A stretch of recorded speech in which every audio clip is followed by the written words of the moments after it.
વિસ્તારમાં રહું છું। આ જો રોડ તમે દેખાઈ રહ્યા છે આખું પાણીથી ભરાઈ ગયા છે।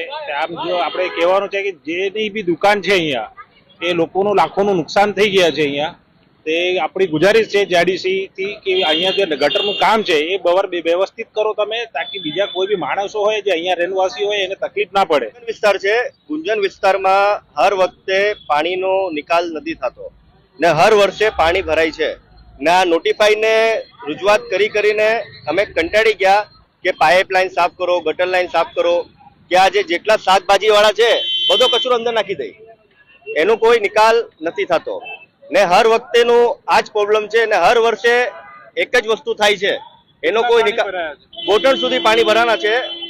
તે બહુ નુકસાની છે, કમસે કમ નુકસાની 4-5 લાખ તો પકડવાના જ, એની ઉપર બી જઈ શકે, એનો કોઈ કુદરતની સામે નિકાલ નહીં થાય। ગુંજનદાર અહીંયા પાણી ઘણા ટાઈમથી ભરાય છે પણ 2 વર્ષ નથી ભરાણું, બાકી 18-20 વર્ષથી 25 વર્ષથી આ જ પોઝિશન છે।